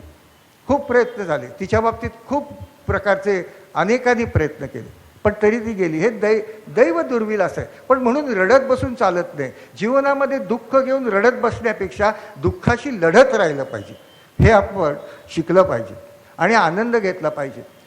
आता अल्थिया गिब्सन नावाची एक मुलगी आहे. मी जगावेगळ्या नावाचं पुस्तक लिहिलं आहे. जगातल्या 35 बायका अशा आहेत की ज्या एक एक बाईचं कार्य आणि कर्तृत्व असं आहे की 1000 पुरुषांना सुद्धा ते पेलवणार नाही. 1000 पुरुष सुद्धा तिच्या पुढे नतमस्तक होतील. अल्थिया गिब्सन सारखी एक मुलगी निग्रो घरात जन्माला आली, आईवडिलांच्या पोटी जन्माला आली. ती न्यू जर्सीमध्ये राहत होती, न्यूयॉर्कच्या जवळ. तिथल्या झोपडपट्टीत राहत होती, पण तिला टेनिस खेळावं असं वाटत होतं. ती तिथल्या भिंतीवर बॉल आणि बॅट घेऊन खेळत राहायची. आपण पाहतो ना क्रिकेट मुलं रस्त्यावर खेळतात, पण तिने तिचा ध्यास घेतला. ध्यास ही गोष्ट महत्त्वाची आहे. स्वप्न बाळगणं हे काही गुन्हा नाही आहे, पण ते स्वप्न वास्तवात आणलं पाहिजे हे लक्षात घ्या, हे मी मुलांना सांगेन. आणि त्या अल्थिया गिब्सननी अतिशय अनेक स्पर्धांमध्ये पुढे ती चांगलं खेळते पाहिल्यावर अनेक अमेरिकेतल्या चांगल्या कोचेसनी तिला मार्गदर्शन केलं. तिने अनेक स्पर्धा जिंकल्या. पण विम्बल्डनसारखी स्पर्धा जी होती 1950पर्यंत, त्या स्पर्धेत निग्रो कुठल्याही मुलाला किंवा मुलीला अमेरिकेमध्ये भाग घ्यायला परवानगी नव्हती. अमेरिकेसारख्या देशात, पुढारलेला लोकशाहीचा देश, तो जात धर्म मानत नाही असं सांगतो, सगळी माणसं मानत असतात. तेव्हा त्यांनी निग्रो असल्यामुळे तिला दिलं नाही खेळायला. पण तिच्यासाठी तिथल्या पत्रकारांनी, तिथल्या खेळाडूंनी, तिथल्या क्रीडाप्रेमी तज्ज्ञांनी खूप पत्रलेखन केलं, पत्र पाठवली, चळवळी केल्या आणि तिला शेवटी विम्बल्डन खेळायला पाठवलं. आश्चर्य असं आहे, 1957 आणि 1958ला ती विम्बल्डन विजेती ठरली, अजिंक्य ठरली ती, एक निग्रो मुलगी. आणि तिला खेळायला मिळाल्यामुळे आज ज्या काही त्या निग्रो बहिणी खेळतायत ना अमेरिकेमध्ये, त्यांना खेळायला मिळू शकलेलं आहे. त्यांच्या खांद्यावर त्या उभ्या आहेत. तर आता ह्या अल्थिया गिब्सनचं चरित्र थोडक्यात मी लिहिलं. अशा 35 बायका आहेत, वेगवेगळ्या क्षेत्रातल्या आहेत. कुणी फोटोग्राफर आहे, कुणी पत्रकार आहे, कुणी कामगारांची नेती आहे. हे चरित्र तुम्ही वाचा ना, 10 ते 15 मिनिटात वाचता येतं हो. मला असं सांगायचं आईवडिलांना, पालकांना उद्देशून, की प्रत्येक आईवडिलांनी, पालकांनी सबंध दिवसात एकदा तरी मुलांशी संवाद साधायला पाहिजे. आज जर काय हरवलं असेल ना, आणि जर का तुम्हाला मुलांमध्ये काही बिघडलेलं दिसत असेल, तर त्याचं कारण आईवडील, नातेवाईक, शिक्षक आणि मुलं यांच्यातला संवाद कमी कमी होत चाललेला आहे. आईवडिलांनी एकदा तरी आपल्या मुलांबरोबर जेवायला पाहिजे. जेवताना, काय रे किती मार्क मिळाले, तर शेजारच्या मुलाला केवढे मिळालेत, गधड्या तुला कळत नाही, असं बोलायचं नसतं. त्याचं जेवण आनंददायी होईल. आनंदाने जेवलं तर ते पचतं. आपल्याही बाबतीत तेच घडतं. तेव्हा चांगलं बोलावं, एकदा तरी त्यांची गाडी, त्यांची सुखदुःख विचारावी, तो चुकला असेल तर नीटपणाने सांगावं. आणि मुख्य म्हणजे आई वडील आणि मुलगा यांच्यात मैत्रीचं नातं असणं अत्यंत आवश्यक आहे. त्या मुलाला नैराश्य आला असेल तर मगाशी मी जे सांगितलं की नापास मुलांचं प्रगती पुस्तक, ते वाचायला द्या. त्यात काय आहे, त्यात तुमचा आवडता शाहरुख खान जो आहे तो पण एकदा नापास झालेला आहे. अमिताभ बच्चन दिल्लीला आकाशवाणीवरती गेला होता, आवाजाची टेस्ट घेतली, तो नापास झाला, त्याला हाकलून लावलं. आपला किशोर कुमार बॉम्बे टॉकीजमध्ये गाण्याची टेस्ट घ्यायला गेला, त्याला सांगितलं तुझं वैशिष्ट्य काय, त्यांनी ते आवाज फाडून गातात की नाही, त्याचं ते वैशिष्ट्य, ते आवाज फाडून गायला, त्याला लाथ मारून हाकलून लावलं बाहेर. किती न्यूटन नापास झालेला आहे. एडिसनची गोष्ट तुम्हाला सांगितली तर याचा अर्थ असा नाही की यश मिळवण्याकरता नापास व्हायचं. पण एकदा कधीतरी नापास झालं, अपयश आलं तर यश मिळू शकतं. एडिसनच्या बाबतीमध्ये 1914ची गोष्ट आहे, तो 67 वर्षाचा होता. मी एडिसनची अमेरिकेतली जाऊन न्यू जर्सीमधली प्रयोगशाळा पाहून आलेलो आहे. ही प्रयोगशाळा त्यांनी उभी केली होती आणि वयाच्या 67व्या वर्षी ती जळून खाक झाली आणि त्याचा विमा काढलेला नव्हता. एडिसन काय म्हणाला, एडिसन असं म्हणाला की माझ्या सगळ्या चुका जळून खाक झाल्यात, नव्याने आता मी प्रयोगशाळा उभी करीन आणि नवीन प्रयोग करीन. आणि काही महिन्यातच 3 महिन्यांनी त्यांनी ग्रामोफोनचा शोध लावला. हे घडू शकतं, अपयश आलं तरी ते घडू शकतं. ह्या एडिसनचीच एक गोष्ट आहे की तो लहान होता, बहिरा होता, शाळेत गेला, शाळेतल्या शिक्षकांनी चिठ्ठी पाठवली आणि त्याला घरी पाठवला.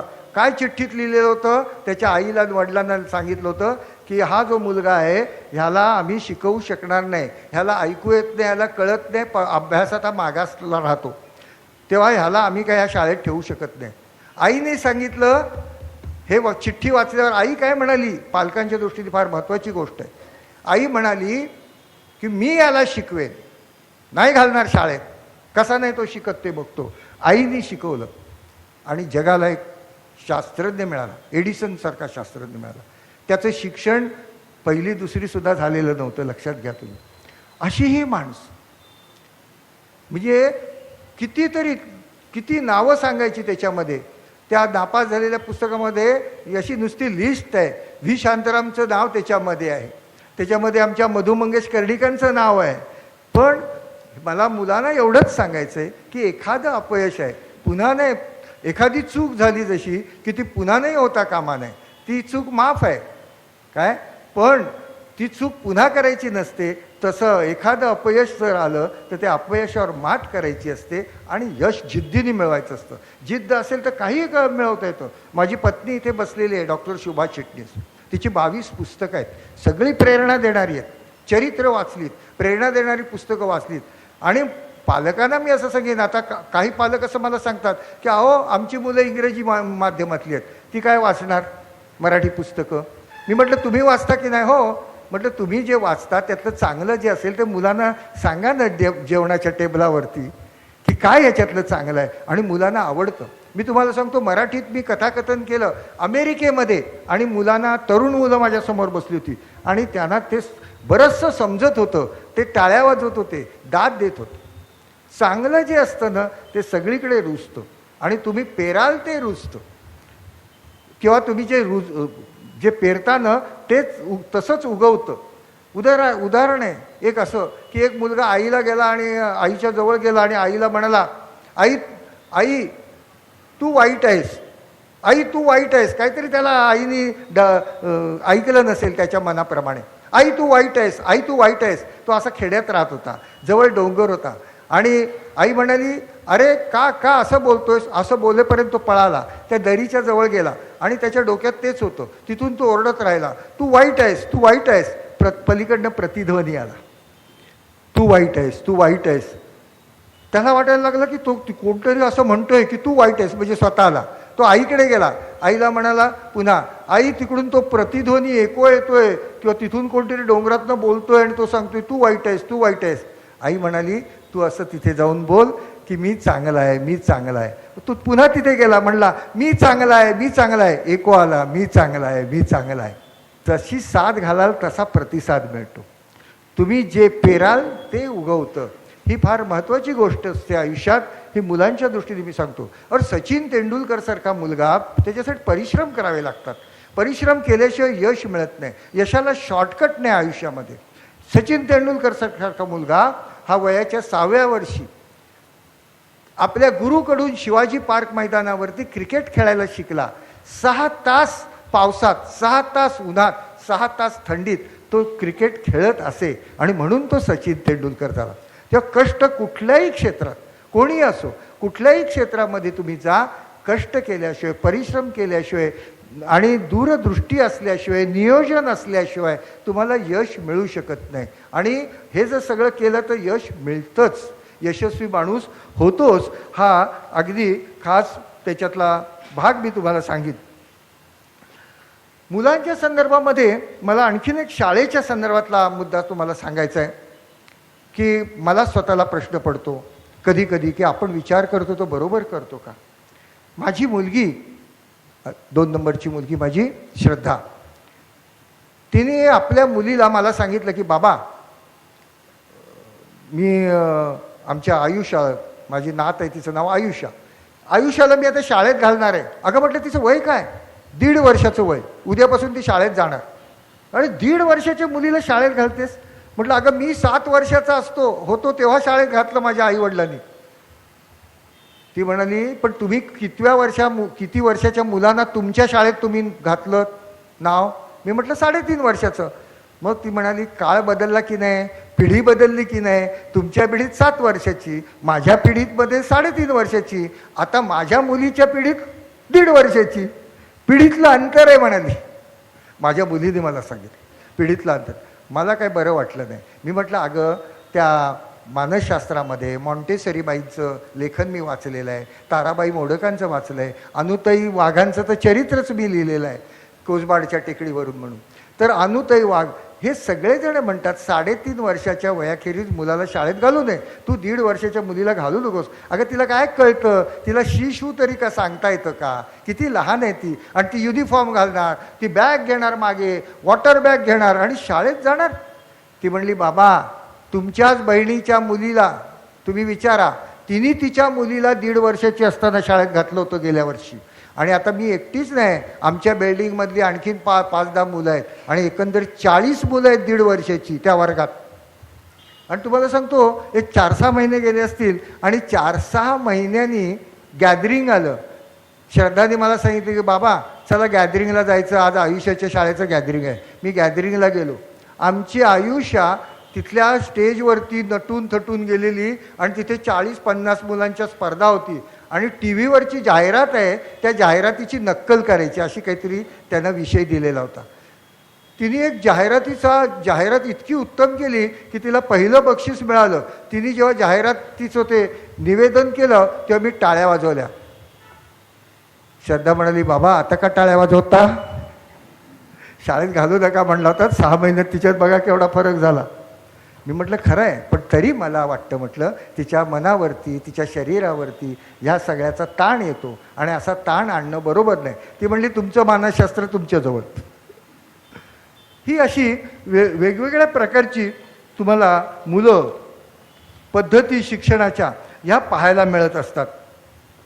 लेखनशैलीमध्ये फरक झालेला दिसतो तुम्हाला. आजचे लिहिणारे लेख आणि पूर्वीचे लिहिणारे लेखक प्रत्येक पिढीमध्ये बदलतो. प्रत्येक पिढीत वेगवेगळे लेखक वेगवेगळ्या पद्धतीने लिहितात. हे आता इथे प्रकाशक बसलेले आहेत काही, तेव्हा त्यांना माहिती आहे की प्रत्येक लेखक आपल्या वकुबाप्रमाणे लिहितो. एखादा तरुण मुलगा अगदी पहिलं पुस्तकसुद्धा चांगलं लिहितो आणि एखादा अनुभवी लेखक वाईट लिहितो. असेही आपल्याला अनुभव येत असतात. वादनाच्या संदर्भामध्ये किती प्रकारची वाद्य आज मुलं शाळेतली वाजवतात.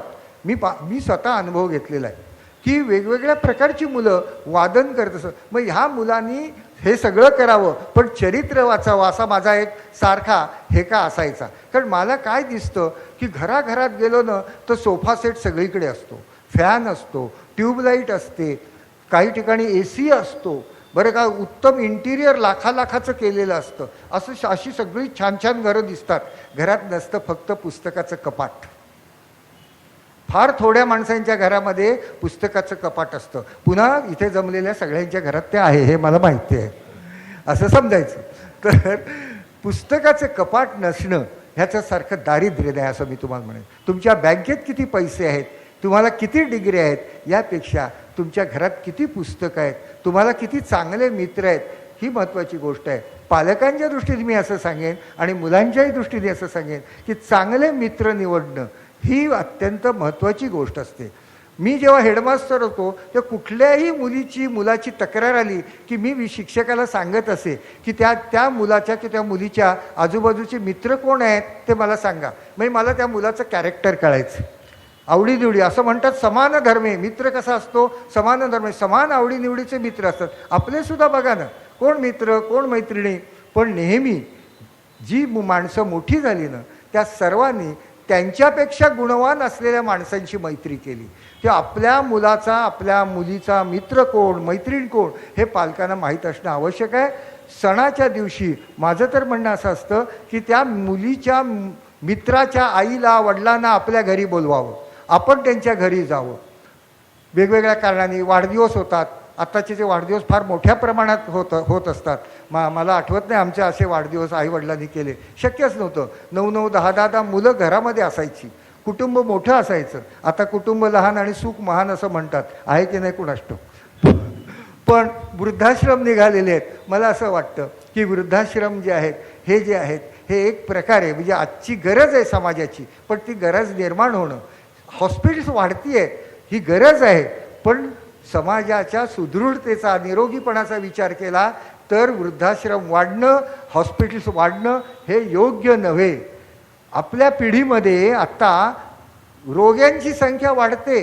मी तुम्हाला सांगतो, मी डॉक्टरांवर एक पुस्तक लिहिलेलं आहे, कीर्तिवंत धन्वंतरी. अजगावकर, विजय अजगावकर म्हणून फार मोठे डॉक्टर आहेत की ज्यांचा डायबिटीसचा मोठा अभ्यास आहे आणि ज्यांनी फार मोठं काम केलेलं. आज ते 80-85 वर्षाचे आहेत.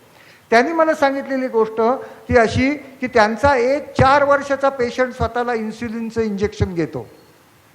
4 वर्षाच्या मुलाला डायबिटीज आहे. ते म्हटल्यावर 4 वर्षाच्या का 1 वर्षाच्या मुलाला सुद्धा डायबिटीज असतो.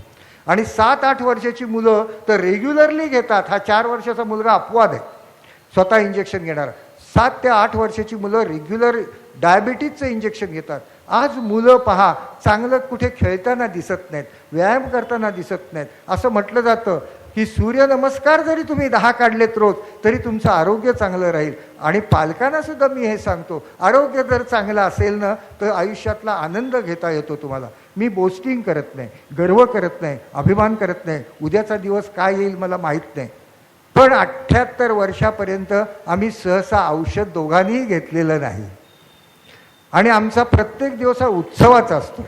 आमचा म्हणजे आता डॉक्टरांचा तोटा झाला असेल त्यामुळे, पण आमचा उत्सवाचा असतो. प्रत्येक दिवस हा तुम्ही नव्याने ताजेपणाने प्रसन्न मनाने जगलं पाहिजे. तुकारामांनी सांगितलं मन करा रे प्रसन्न. रामदासांनी सांगितलं चातुर्य शृंगारे अंतर. तुमचं अंतःकरण, तुमचं व्यक्तिमत्व हे चातुर्याने शृंगारित करा. शृंगारित करा म्हणजे काय, जसं शरीर सजवतात तसं ते सजवायला पाहिजे. आणि त्याच्यासाठी ग्रंथांचं वाचन करायला पाहिजे, कारण ग्रंथ हेच गुरु असं म्हटलं जातं. म्हणून आज शिक्षक असो, पालक असो, विद्यार्थी असो, त्यांनी ग्रंथलेखन केलं पाहिजे, केलं पाहिजे, वाचलं पाहिजे. दुसरा लग्नांच्या पद्धतीमध्ये सुद्धा आता पिढ्यांमध्ये जे अंतर आहे, बदल होत आहेत, त्याच्यात आपल्याला लग्नाच्या पद्धतीमध्ये सुद्धा वेगवेगळे बदल पाहायला मिळत आहेत. एक काळ असा होता की ज्या काळात कुटुंब खूप मोठं असायचं, मुली नोकरी करत नव्हत्या, कुटुंबामध्ये स्वयंपाकच त्या करत असत. तो एक काळ. त्यानंतरच्या आलेल्या वेगवेगळ्या पिढ्या, त्या सगळ्याचं मी वर्णन करत बसत नाही. पण आज लग्न बऱ्याच वेळेला याच्यावरती तुमच्या ऑनलाईनवर ठरवली जातात किंवा कॉम्प्युटरवर मुलं मुली शोधली जातात आणि स्वभाव माहिती नसतात.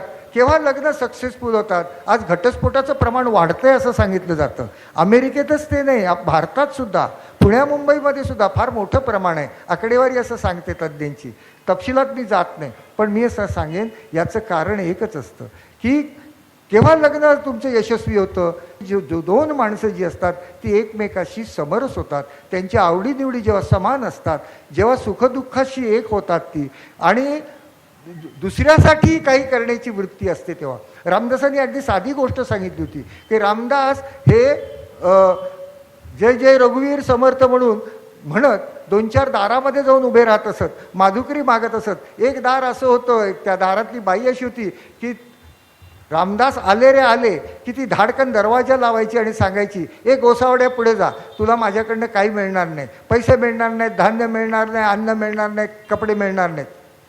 तिला माहीत नव्हतं हे रामदास कोण आहेत, कसे आहेत. तुम्हाला सांगतो, रामदासांनी असं ठरवलं की हिचं प्रबोधन करायचं. मी त्या पिढीतली गोष्ट आहे बघा तुम्ही. रामदासांनी ठरवलं हिचं प्रबोधन करायचं. मग रामदास पुन्हा तिथे दरवाजात जाऊन उभे राहिले, जय जय रघुवीर समर्थ. त्या बाईने दरवाजा उघडला, त्यांना हाकललं, दरवाजा खाडकन बंद केला. पुन्हा हे म्हणले जय जय रघुवीर समर्थ. तिने दरवाजा उघडला, पुन्हा हाकललं. असं 2-4 वेळा झालं. मग ती एकदम कातावली. ती म्हणली, काय रे भिकारड्या, तुला जाता येत नाही का पुढे, मराठी समजत नाही का, मी तुला किती वेळा सांगते, तुला काही मिळणार नाही, अन्न मिळणार नाही, कपडे मिळणार नाहीत, पैसे मिळणार नाही. रामदास म्हणले, बाई तू मला काहीही देऊ नकोस, मग तू उभा का माझ्या दारात, तू फक्त तुझ्या अंगणातली चिमूटभर माती तुझ्या 5 बोटांनी माझ्या झोळीत घाल. ती चक्रावून गेली. ती म्हणाली, का? रामदास म्हणाले, अगं तुझ्या 5 बोटांना सवय होईल, दुसऱ्याला माती का होणार द्यायची. दुसऱ्याला देण्याची वृत्ती, दुसऱ्याबद्दलची कळकळ, दुसऱ्याबद्दलची कळवळ ही फार महत्त्वाची आहे. आजच्या पिढीत तुम्हाला इंद्राणी मुखर्जी दिसते की जी आपल्या मुलीचा खून करते. आजच्या पिढीत तुम्हाला गाडीत एक बाई अशी दिसते की एका मुलीला गाडीतून खाली फेकून देते. आजच्या पिढीत तुम्हाला असंही दिसतं की एक तरुण मुलगी आपल्या जन्म झालेल्या मुलीला कचऱ्याच्या पेटीत टाकते आणि आपल्या आईवडिलांना मर्सिडीजमधून येऊन कचऱ्याच्या पेटीत टाकणारी मुलं पण दिसतात. ही सगळ्या बातम्या वृत्तपत्रातून आलेल्या आहेत. वेगवेगळ्या वृत्तीची माणसं जी आहेत, ही वृत्तीची माणसं जर चांगली व्हायला असतील, घडवायला हवं असेल, तर ते कोण करू शकतं? ते फक्त शिक्षकच करू शकतात. आणि ते कुठले शिक्षक करू शकतात? शाळेतले, माध्यमिक शाळेतलेच शिक्षक करू शकतात असं मला ठामपणे वाटतं. कारण ते संस्काराचं वय असतं मुलांचं. मुलांच्या मनामध्ये प्रेम, मुलांच्या मनामध्ये त्याग, मुलांच्या मनामध्ये कळवळा हे निर्माण करणं. एक गोष्ट सांगतो तुम्हाला, मी कथाकथन कराय, अशा माझ्या पोतडीमध्ये शेकडो गोष्टी आहेत. एक मुलगा होता, त्याला आईस्क्रीम खायचं होतं. तो आईस्क्रीम खाण्यासाठी म्हणून गेला आणि गेल्यानंतर त्यांनी त्या वेटरला विचारलं, या आईस्क्रीमची किंमत काय? तो म्हणाला, त्या आईस्क्रीमच्या कपची किंमत काय? तो वेटर म्हणाला 12 रुपये. त्याने खिशातनं पैसे काढले, मोजले, पुन्हा खिशात पैसे ठेवले. तो म्हणला, कोण केवढ्याला मिळेल? कोण? तो वेटर जरा वैतागला. तो म्हणला, कोण 9 रुपयाला मिळेल. तुला काय पाहिजे? तो म्हणला, मला कोण पाहिजे. मग त्यांनी त्याला कोण आणून दिला. कोण त्यांनी खाल्ला आणि कोण आईस्क्रीम खाल्लं. कोण थोडासा राहिला होता, तो त्यांनी टेबलावर ठेवला, पैसे तिथे ठेवले आणि तो गेला निघून. वेटर गेला बघायला, टेबल साफ करायला. त्यांनी बघितलं तर त्या कोणच्या खाली त्यांनी 3 रुपये टीप ठेवलेली होती. त्या मुलाकडे 12 रुपये होते, पण त्यांनी आईस्क्रीम खाल्लं नाही. त्यांनी असं ठरवलं की या वेटरला 3 रुपये द्यायचे. त्यांनी दुसऱ्याचा विचार केला. ही केवढी महत्त्वाची गोष्ट आहे. निसर्गावरती, प्राण्यावरती प्रेम करायला आपल्या विद्यार्थ्यांनी शिकलं पाहिजे, पण शिक्षकामध्ये हे सगळं असलं पाहिजे. आढात असेल तर पोर येतील ना. तेव्हा शिक्षकामध्ये हे सगळे गुण असणं आवश्यक आहे. की एक मुलगा होता, तो कुत्र्याचं पिलू विकत घ्यायला एका पिलं विकणाऱ्याच्या दुकानामध्ये गेला. तिथे गेल्यावर त्यांनी पाहिलं, अतिशय सुंदर 3-4 पिलं होती आणि एक पिलू कोपऱ्यात असं पडलेलं होतं, डोळे मिटून, आणि त्याच्या डोळ्यातनं पाणी येत होतं. त्यांनी त्या दुकानदाराला विचारलं की ह्या पिल्लांची किंमत काय? त्यांनी सांगितलं, इतकी इतकी काय. इतकी इतकी आहे म्हणले. ते कोपऱ्यातलं पिलू. तर ते म्हणले, नाही, ते नाही विकायचं. का नाही विकायचं? नाही म्हणे, ते लंगडं आहे. मग म्हणला, मला हेच पाहिजे.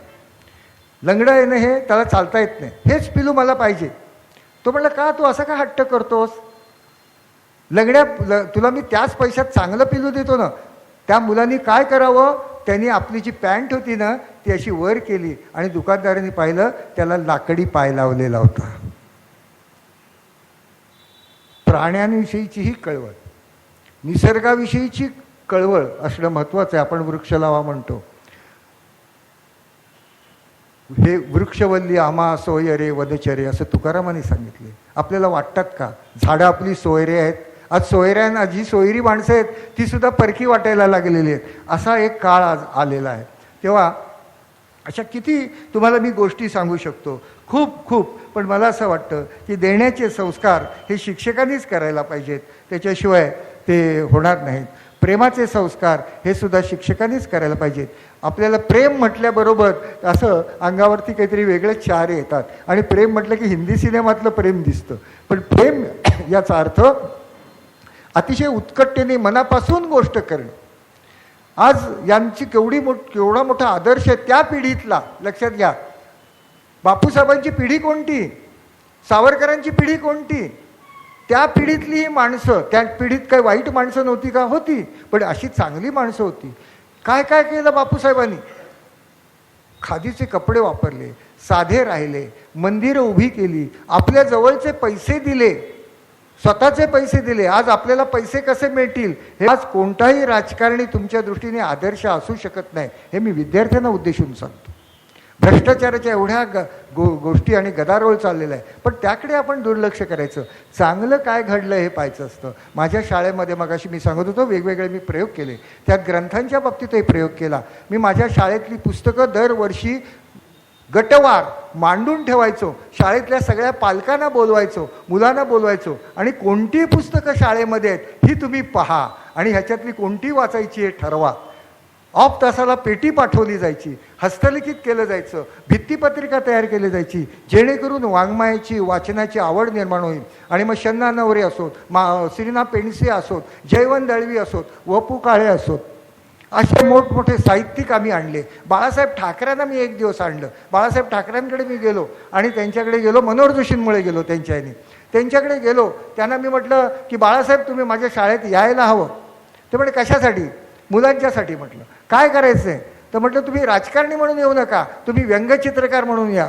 ते म्हणाले तुम्हाला कळतं का काय, तुम्ही काय बोलताय? मी राजकारणीच आहे, एका पक्षाचा मोठा पक्षप्रमुख आहे.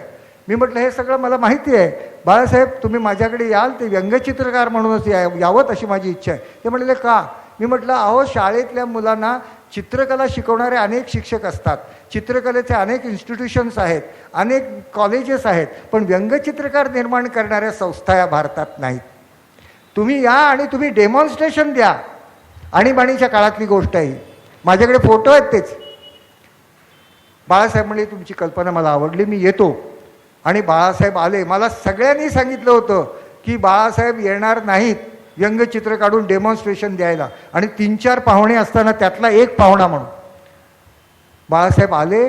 आणि त्यांनी असं स्टेजवरती तो बोर्ड लावला आणि नुसतं एक नाक काढल्याबरोबर अशी मुलं जी गॅलरीत बसली होती, खाली बसली होती, त्या माझ्या 500 मुलांनी ओरडून सांगितलं इंदिरा गांधी. इंदिरा गांधींचं नुसतं नाक काढलं होतं. मुलाने हे समजलं, मुलांच्या जवळ समज असते. असा मला असं वाटतं एकही मुलगा नसतो की जो मठ्ठ आहे, एखाद्या विषयात कच्चा असू शकतो, पण याचा अर्थ असा नाही. आणि मुलांना मी तुम्हाला सांगतो, तुम्ही स्वतःचा शोध घ्या की आपल्याजवळ कोणती कला आहे. आत्मशोध ही फार महत्त्वाची गोष्ट आहे आणि प्रत्येकाजवळ कोणती ना कोणती तरी कला असते. 7:45 वाजलेले आहेत, मी थांबायचं का आत्ता? 10 मिनटं बोलू. मी एक केनडीची गोष्ट सांगतो तुम्हाला, केनडीचे डोळे म्हणून. आपल्या पुण्यातली घटना आहे. वसंत देसाई नावाचे माझे एक मित्र होते जे तिथे पुण्यातल्या BEd कॉलेजचे प्राचार्य होते. आणि VV चिपळूणकर हे नाव कदाचित शिक्षकांनी ऐकलेले असेल, की जे महाराष्ट्राचे शिक्षण संचालक होते आणि तेही माझे अतिशय जवळचे मित्र होते. आणि VV चिपळूणकरांनी देसाईंच्या समोर सांगितलेली गोष्ट आहे मला, आम्ही एकत्र बसलेलो असताना. वसंत देसाई BEdचे प्राचार्य, BEd कॉलेजचे शिक्षकांचे शिक्षक प्राचार्य, त्यांचा एक मित्र होता अतिशय श्रीमंत, अतिशय बुद्धिमान. त्याला 3 मुलं होती, त्यातली 2 अतिशय बुद्धिमान आणि एक मुलगा होता तो 2-3 वेळा SSCला बसला तरी नापास झाला होता. त्याचे वडील त्याला सारखे जेवायच्या ह्याच्यावर बसले, एकत्र बसले की आरडाओरडा करायचे, त्याला बोलायचे, सगळ्या नातेवाईकांना मित्रांना सांगायचे की हे काय पोरगं आहे, कसं झालं कोणास ठाऊक, कसं निपजलं, झालं नसतं तर बरं झालं असतं, काय आम्ही काय पाप केलं होतं म्हणून हे पोरगं झालं वगैरे वगैरे वडील म्हणायचे, आई म्हणायची. त्यांनी वसंत देसाईला सांगितलं, अरे वसंता, ते त्यांचे मित्र होते, अरे वसंता तू BEd कॉलेजचा प्राचार्य आहेस, माझ्या मुलाला काहीतरी सांग आणि तो निदान SSC पास होईल एवढं बघ. तो एकदा SSC पास झाला की पुढचं काय करायचं तर मी बघेन, पण त्याला SSC पास होऊ दे. SSC सुद्धा पास होत नाही, अभ्यास करत नाही. देसाई म्हणले ठीक आहे, कुठे आहे तुझा मुलगा? तो म्हणे काय नाही, तो त्याच्या मठीत बसला असेल वरती. तो गच्चीत बसलेला होता, गच्चीतल्या एका खोलीमध्ये, गच्चीजवळ खोली होती, तिथे तो बसला होता. वसंत देसाई वरती गेले, तो मुलगा असा हात करून टेबलावर त्याच्यावर डोकं ठेवला होता आणि झोपला असावा असं वसंत देसाईंना वाटलं. आणि त्याच्या टेबलावरती खूप कागद होते, त्या कागदावरती वेगवेगळी चित्र काढलेली होती आणि त्याच्यामध्ये असे 2 डोळे फक्त काढलेले होते. वसंत देसाईंनी ते पाहिलं आणि ते म्हणले, अरे हे तर केनडीचे डोळे, हे तर केनडीचे डोळे, नुसते डोळे पाहिले. असं केनडीचे डोळे म्हटल्याबरोबर त्यांनी एकदम मान वर केली, उठला आणि म्हणला, काका तुम्ही ओळखलं केनडीच्या डोळ्यांना? हो. वसंत देसाई म्हणाले, अरे तुझ्यामध्ये उत्तम चित्रकार आहे, तू खूप मोठा चित्रकार होशील. तर म्हणलं, मी कसला काका चित्रकार होतो, मी SSC नाही होत तर चित्रकार काय होणार? चित्रकार व्हायचं असेल तर जे स्कूल ऑफ आर्टला वगैरे जायला पाहिजे, SSC तर व्हायला पाहिजे, पण मला नाही जमत, अभ्यास नाही होत, माझं लक्ष नाही लागत, पाठ केलं तरी लक्षात राहत नाही. ते म्हणले, हे बघ तुला मी जे स्कूल ऑफ आर्ट किंवा दुसऱ्या कुठल्या तरी आर्ट स्कूलमध्ये घालीन, कॉलेजमध्ये घालीन, पण तू SSC व्हायला पाहिजेस. अरे 35 मार्क मिळवायला काय लागतं? 35 मार्क मिळवायचे याचा अर्थ काय? किती मार्क मिळवायचे नाहीत, 65 मार्क मिळवायचे नाहीत, 35 मार्क मिळाले की पास होतो. प्रत्येक विषयाचा अभ्यास करायचा, 35 मार्क मिळतील एवढा, तू पास होशील बघ. आणि मी तुला सांगतो तू पास होशील, स्वतःला सांग मी पास होईल आणि अभ्यास कर. तो मुलगा पास झाला, SSC झाला आणि त्याला ह्यांनी एका बांद्र्याच्या आर्ट स्कूलमध्ये घातलं. पुढे तो मोठा चित्रकार झाला. जगात आज वेगवेगळ्या गॅलरीत त्याची चित्र आहेत. एक मुलगा जो नापास होत होता SSCला तो एवढा मोठा होऊ शकतो. अशी असंख्य चरित्र जगामध्ये आहेत. मुलांना तुम्ही ती वाचा. तुम्हाला शुभेच्छा आणि पालकांनाही माझ्या शुभेच्छा. बोलवल्याबद्दल धन्यवाद.